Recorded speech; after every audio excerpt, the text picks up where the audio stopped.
Welcome to the deep dive. Today, we're tackling the whirlwind that is crypto, blockchain, and AI. Yeah, things move fast. Exactly. We've got a fresh market analysis here. And, with everything changing so quickly, our goal is pretty simple. Cut through the noise, find the important bits you need to know right now. Absolutely. And the stuff we're diving into today, it's packs. We're looking at Bitcoin and Ethereum prices, some really interesting contradictions maybe with the latest inflation numbers. Things you might not be seeing elsewhere. Right. Plus, we'll touch on Trump's recent Middle East trip, those economic commitments, the whole real-world asset tokenization trend that's gaining steam, and Ethereum's big plan for like trillion-dollar security, plus some fascinating AI and tokenization stuff coming out of the Middle East. Okay, yeah, a lot to unpack. So let's connect those dots. Where do we start? Crypto market. Let's do it. Okay, so it's interesting. The analysis shows Bitcoin's price actually dipped a bit recently, even though there was some, seemingly positive inflation news. What's going on there? Yeah, that's the intriguing part, this divergence. The Bureau of Labor Statistics, they just reported inflation at 2.3%. 2.3%? Yeah, lowest figure since 2021. Now, normally you'd think, okay, good inflation news, maybe risk assets like crypto get a boost. Right.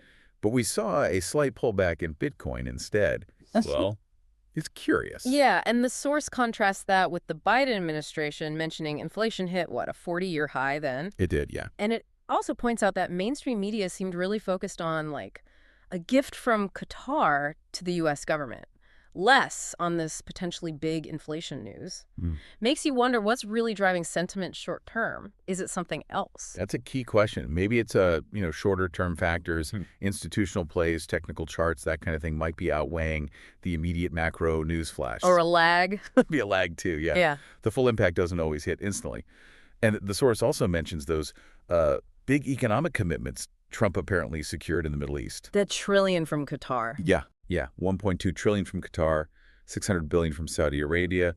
The source links it to tariffs, and apparently over 8 trillion in investments secured overall during his administration. Okay, zooming out, that's a lot of capital. Huge amounts. And those kinds of massive flows, long term, they could definitely influence asset prices, including crypto. So maybe the immediate inflation reaction was muted, but these bigger economic tides, they're worth watching. Definitely an undercurrent. Okay, let's widen the lens. Global crypto market, down almost 5% last 24 hours. But the 24-hour volume is still strong, over 120 billion. Right. Why is that high volume, even with a price drop, significant? Well, strong volume like that, even when prices dip, it often suggests there's still a lot of activity, a lot of interest. People aren't just running for the hills. If you look at it with stablecoin volume and overall trading volume, sometimes these upticks mean people might be shifting assets, maybe into stablecoins, getting ready for potential future moves or buys. So still engaged. Yeah, a sign of continued engagement. And, obviously not financial advice, but it's a metric worth tracking for sentiment. Got it. Okay, DeFi. Decentralized finance, volumes at, 15.14 billion, about 8% of the total market. And DEX, decentralized exchanges, seem to be gaining 43.43% of trading volume now. Uniswap, PancakeSwap leading. What's that tell us? That rise in DEX here, it signals users are maybe preferring platforms where they have more direct control over their funds, decentralization appeal. Right. Now, centralized exchanges might still interact with DEXs, but nearly 44% market share. That's substantial activity happening right within DeFi, Uniswap, PancakeSwap. They're clearly key players. Okay. Stablecoins next. Market cap up 8% week over week, $242.54 billion. Tether, USDT, still king. Yep. But the source stresses looking at the 24-hour trading volume here. Why is that more important than just the cap? Right. Market cap is like a snapshot, total value locked. But the 24-hour volume, that shows how much is actually moving, being used. It's more dynamic. Tether's huge volume, 81 billion, shows it's still the main lubricant for trades, for liquidity. Yeah. The idea of USDC gaining ground is interesting, one to watch for sure. And Bitcoin's dominance, down a bit. Ethereum's up slightly. Maybe because of recent upgrades? Seems likely, yeah. The upgrades seem to be boosting confidence activity on Ethereum. But they're trading volumes. So significant for both. Bitcoin leads overall market cap and volume, of course. But ETH gaining dominance suggests, maybe a slight shift in focus, positive reaction to its tech progress. Okay, the analysis also quickly mentions some big data tokens. Tensor, Filecoin, notes ICP's rough start after launch, gets current prices for Bitcoin, Ethereum, XRP. Tiered overview stuff. But let's circle back to the big drivers. Inflation, the CPI specifically, and those FOMC meetings about interest rates. Why are these always the key macro things for crypto? Because they're fundamental. They affect investor mood, how capital moves everywhere, not just crypto. CPI inflation, that hits purchasing power, investment choices. FOMC, interest rates, that's the cost of borrowing, the whole economic weather forecast. Generally lower inflation, maybe lower rates down the line. That's usually seen as good for riskier assets, like crypto. And the source really hammers this point. That recent 2.3% inflation in April, lowest since 2021, seems to fly in the face of some media narratives about tariffs causing inflation. Exactly. It even mentions a, $400 million gift from Qatar to the U.S. government, which might slightly help inflation but didn't get much press. It really shows how complex economic news is, right? And how certain stories grab headlines more than others. The fact inflation dropped despite tariffs, that's a key data point. And that to the government, not an individual, it could have a small positive effect. It just highlights why it's good to look at the primary source, like the BLS data, not just the interpretations. Absolutely. Form your own view. And then there's Trump's Middle East trip, again, those huge economic deals, but also other things, like lifting Syria sanctions, reported progress on India-Pakistan peace talks. How does that broader global stuff connect to crypto? Well, it all weaves together to create the environment markets operate in. Big money commitments like that inject liquidity globally, potentially helping lots of assets. Geopolitical shifts affect investor confidence, risk appetite. Right. The direct, immediate link to crypto prices is complex, definitely not simple cause and effect. But these are the big background factors shaping the economic climate crypto exists in. Okay, let's shift gears. Real-world asset tokenization. RWA. The source flags a milestone by Ondo Finance, working with Connexus by JP Morgan and Chainlink. A cross-chain delivery versus payment test. Yeah, DDP. Sounds technically significant, but crucial point. This was on a testnet, right? Not live yet. That's critical, yes. Testnet only. But still, it's a really noteworthy step.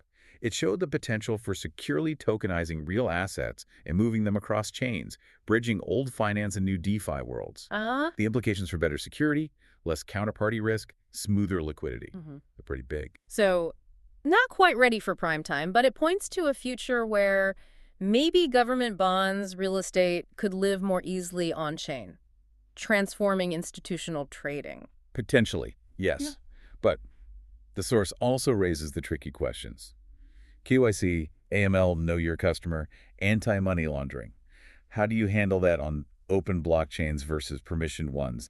Big regulatory hurdles. Yeah, those seem like major roadblocks. Absolutely critical. Finding that balance between blockchain's openness and the strict rules needed for finance, it's tough. The source even makes a good counterpoint. If you have to build in all the regulations, maybe sometimes good old Microsoft Excel is just more efficient for certain things right now. Fair point. It really shows the debate is ongoing.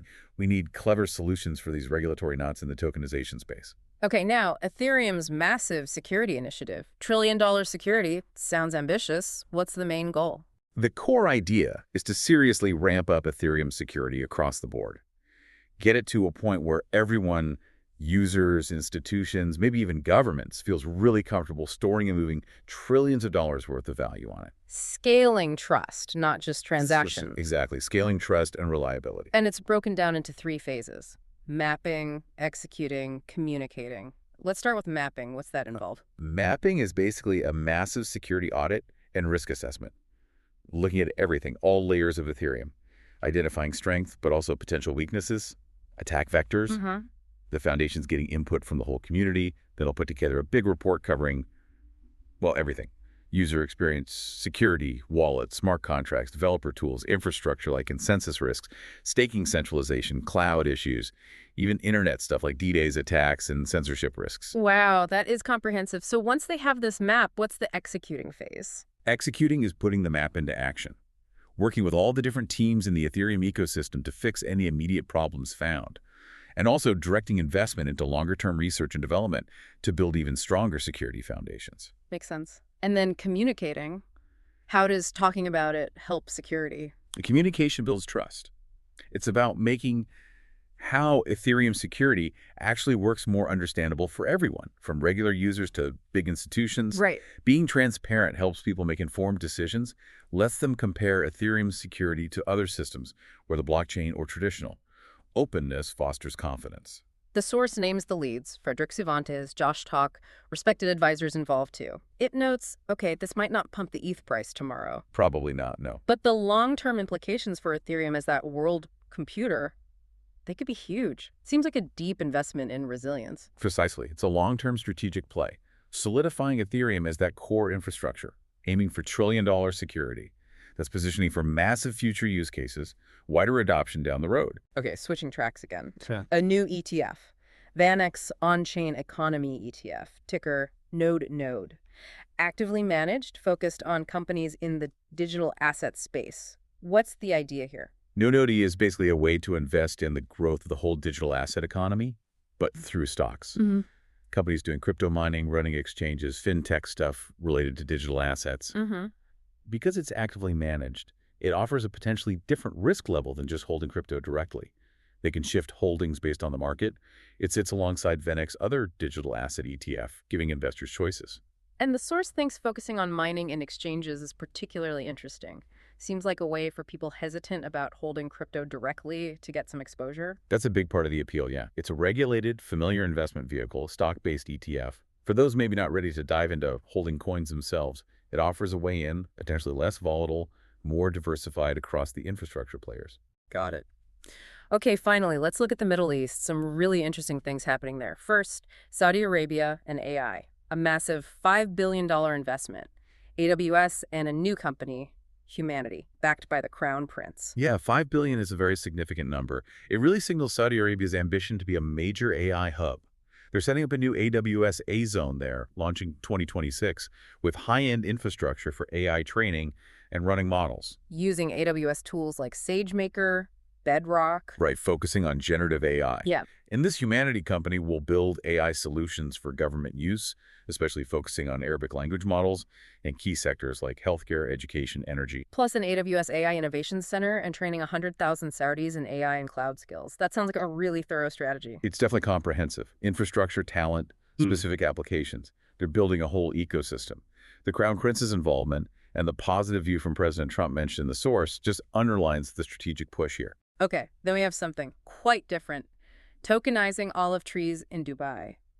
Gazolive from Global Olive Corporation, aiming for 100 million trees worldwide. Yeah, that one's interesting. The idea is prosperity with a purpose, linking investors directly to actual olive trees via blockchain tokens. Each token represents part of a tree with a digital passport. Exactly. Tracking its location, variety, age, yield, even carbon footprint. And token holders get a share of the profits from olives or oil, plus maybe carbon credits. They've started in Georgia, planted over 1 million trees already. Each gets this digital record. It's like agriculture meets blockchain meets sustainability. Pretty much. The source mentions a similar idea with mangrove NFTs in Abu Dhabi, though its status is unclear now. Gazolive has a pre-launch for an Olive Cash token coming up. What's your take? Is this feasible? It's certainly novel, ambitious. Using tech like satellites and sensors for tree data is interesting. The source seems a little skeptical about the practicalities of scaling this globally, but the goal of making agriculture more efficient and sustainable through tech is laudable. They're talking to governments, investors. They seem serious. Having reserve trees for investors focusing on verified carbon offsets, those are good signs. But yeah, execution, scalability, long-term viability, those are the big question marks. Okay, so wrapping this deep dive up, quite a journey. We've seen inflation data not quite matching crypto moves, big steps in RWA tokenization. Yeah, that Ondo testnet. Ethereum aiming for fortress-level security, new ways to invest via ETFs like NOD, and these really ambitious AI and, well, olive tree tokenization projects in the Middle East. It's a really broad picture, from macroeconomics hitting crypto to the absolute cutting edge of blockchain apps and these major strategic AI plays shaping regional futures. It really makes you think how interconnected it all is. Out of everything we covered, what strikes you as having the most, maybe, transformative potential right now? Tough call. For me, I think the RWA tokenization progress, bridging those worlds, and Ethereum's huge push on security, those feel foundational. They could really reshape finance and tech infrastructure. Yeah. But also, don't underestimate those massive AI investments in the Middle East. That's building a whole new economic engine, potentially. Very significant globally. Okay, and on that note, maybe a final thought for everyone listening. You see all these contrasting stories, right? Mainstream news says one thing, on-chain data might suggest another, global deals are happening. In this age of fast tech and information overload, what does it really mean to be well-informed? Are there connections we're missing between these seemingly separate trends that might actually hold the key to understanding where finance and tech are headed next? Good question to ponder. Something to think about. Thanks for taking the deep dive with us.